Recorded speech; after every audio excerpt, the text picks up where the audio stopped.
Hello, the date is July 7th, 2026, and it may not be spooky season, but the vibes are spooky.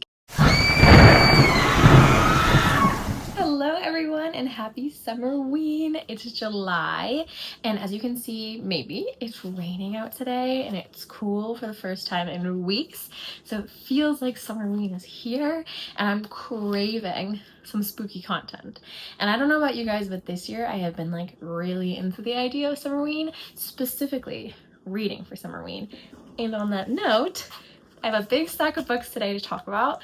Some of these books I've already read for Summerween, some of them I'm in the middle of reading, and some of them I have yet to read, so I definitely want your opinions on them, so give me them down below. I am trying to have the best Summerween reading season yet. So to kind of get started on my goals of Summerween this year, I want like the ideal like campy Summerween, so like slasher. For example, this book, My Best Friend's Exorcism, is high on my list. I do not own it. I have a gift card and I'm thinking that's what I'm going to be buying this week because that is high on my list for want to read. So why don't we start with the books that I have read, starting with Strange Houses. So this book has been so popular on TikTok, on YouTube. I've heard so many people talking about it as like just a cool horror book to get into. Unfortunately, I gave this a 2.75 stars. I found myself really disappointed. I love the idea of living architecture. I think the thought of living architecture and architecture being a being and an entity, either in horror or in lit fic, in fantasy, is so cool. And so this book had me so excited. So excited. And then, I'm not gonna spoil anything, but it definitely like fell flat for me. I think the concept was so high that the reality crashed down very quickly. The first section, again, I'm trying very hard not to spoil anything, but the first section had my hopes so high. Second section, I was kind of like, you're losing me. I feel like we're losing the thought. And then the third section, I was like, oh, we're on a completely different concept at this point. So I do own the third book, I think it is. It's Strange Pictures, I think is the purple one. So I might give it a try because I already own it. But I read this one for book club. I'm doing a little Summerween book club with my friends and this was our choice. So I did finish it. It was a very quick read. I read it in like a half a day. So if you're interested, it's worth the time. It's not going to be a lot of time commitment, but yeah. And then the second book on my list that I have technically read, I technically DNF'd it, as you can see, I'm only about halfway through, is Ring.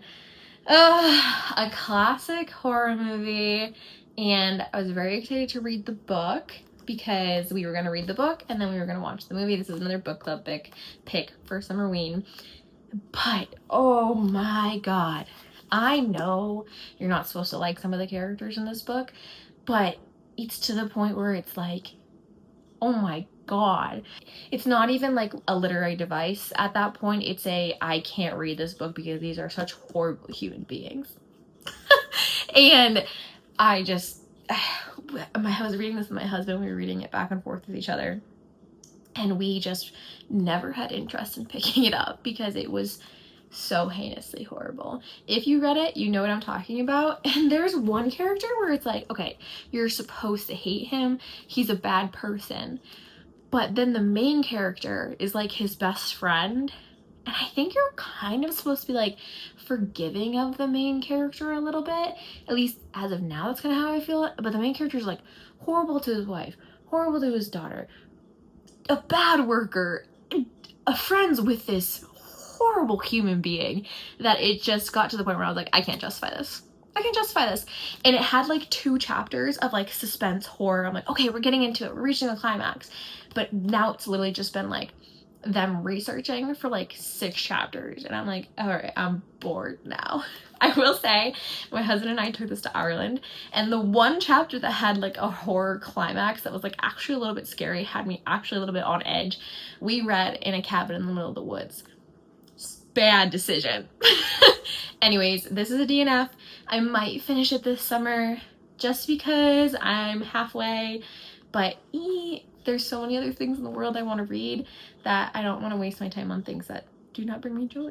Okay, so now getting into the book I'm in the middle of. I am reading How to Survive Camping. This one is called The Man with No Shadow. It is such a fun book.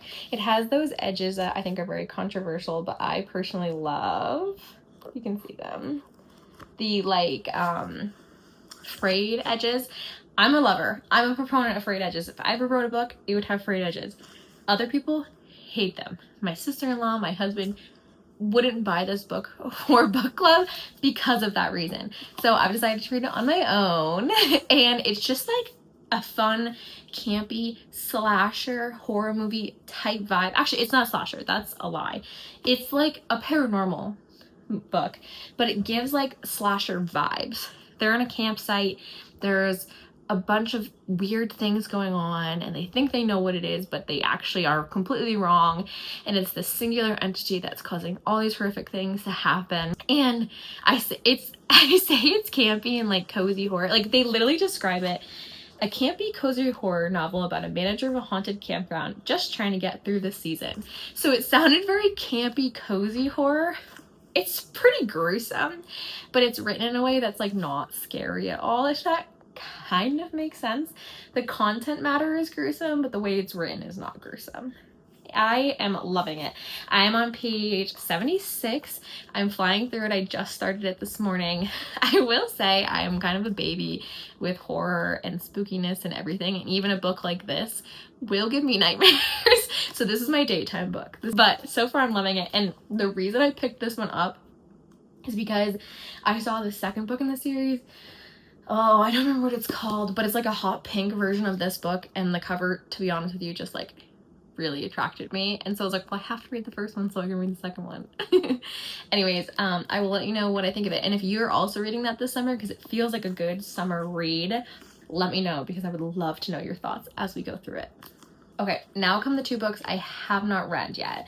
To start, I have Poison for Breakfast by Lemony Snicket. And I found out that this is the person that wrote A Series of Unfortunate Events. So that's really cool. This is a pseudonym name. I don't, off the top of my head, know the author's name. If I remember, I'll put it down here. But it's like a little cozy mystery. He's trying to solve his own murder, from what I understand. It seems like a very fun, goofy mystery read, and that just seems perfect for Summerween. This is the book I picked for my other book club through this summer, so I'm very excited to read it. It's also a very thin, short book. It's also just like a small sized book, so I think I'm gonna fly through this, so I'm very excited. If you guys have read it, I would love to know your thoughts on it, and I'd love to discuss it. The next book I have, very different vibes. It is called She Walks at Night.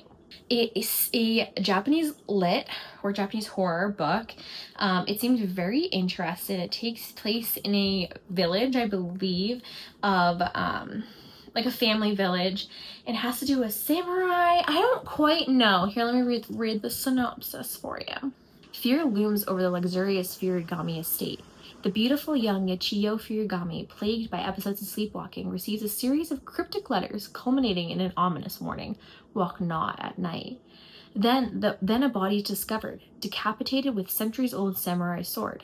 The police are baffled, so the famous sleuth Kosuke Kendaichi is called upon to solve the mystery. But before he can do so, the killer strikes again.